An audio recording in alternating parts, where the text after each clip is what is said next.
বিশ্ব আদিবাসী দিবস উপলক্ষে করণদিঘি থানা এলাকায় ট্রাফিক পুলিশে কর্মরত পুলিশ কর্মীদের ছাতা সহ টুপি বিতরণ। উত্তর দিনাজপুর জেলার করণদিঘি ব্লকের নাকল একতা আদিবাসী সোসাইটির সদস্য সঞ্জয় টুডু জানিয়েছেন, আজ বিশ্ব আদিবাসী দিবস। রাজ্য জুড়ে বিভিন্ন জায়গায় আদিবাসীদের নিয়ে বিভিন্ন সচেতনতামূলক কর্মসূচি, আলোচনা সহ গান বাজনা, সাংস্কৃতিক অনুষ্ঠান আয়োজন হয়ে থাকে। করণদিঘি ব্লকের বালিয়া ভেজপুরা নাকল এলাকায় আদিবাসী নৃত্য পরিবেশন করা হয়। তবে নাকল আদিবাসী একতা সোসাইটির উদ্যোগে করণদিঘি থানার ট্রাফিক পুলিশ কর্মীদের হাতে একটি করে ছাতা সহ টুপি বিতরণ করা হয়। মোট 100 জন ট্রাফিক পুলিশ কর্মীদের হাতে তুলে দেওয়া হয়। উপস্থিত ছিলেন আদিবাসী সোসাইটির সকল সদস্যরা সহ করণদিঘি থানার আইসি সঞ্জয় ঘোষ। করণদিঘি থানার আইসি সঞ্জয় ঘোষ নাকল আদিবাসী একতা সোসাইটির এই কর্মসূচিকে সাধুবাদ জানিয়েছেন।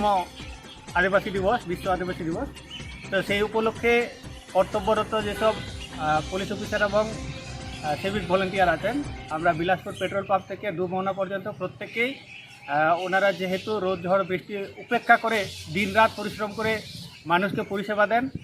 আর শুধু আইন শৃঙ্খলা নিয়ন্ত্রণ নয়, যেমন আছে আপনার ট্রাফিক নিয়ন্ত্রণ এবং রাস্তা পারাপার, স্কুল ছাত্র থেকে দুর্ঘটনা কবলে কেউ পড়লে তাদেরকে দ্রুত হাসপাতালে পৌঁছানো। এই জন্য আমরা আজকে এই আদিবাসী দিবসটিকে ওদের নামে উৎসর্গ করছি এবং প্রত্যেকে একটা টুপি, ছাতা এবং জলের বোতল এবং মিষ্টিমুখ করে আজকের দিনটা তাদের নামে উৎসর্গ করছি। কি বার্তা থাকবে আপনার কাছে জনগণের জন্য আজকের আদিবাসী দিবস নিয়ে?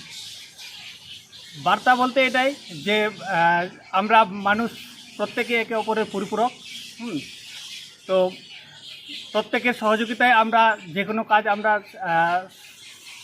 সাফল্যের চূড়ায় পৌঁছাতে পারবো। যদি একে অপরের সহযোগিতা যদি না থাকে বা না দাঁড়ায়, তাহলে কিন্তু আমরা আমাদের লক্ষ্যে বা চূড়ান্ত পর্যায়ে আমরা পৌঁছাতে পারবো না।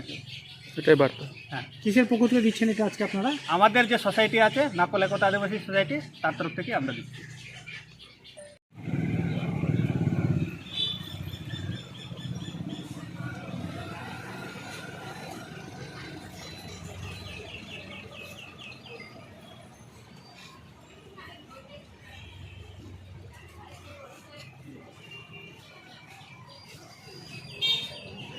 প্রত্যেকে আমরা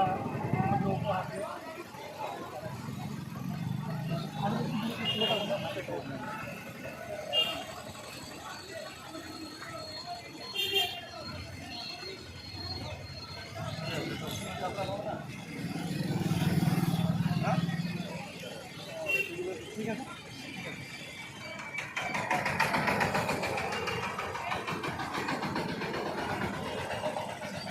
ঠিক আছে।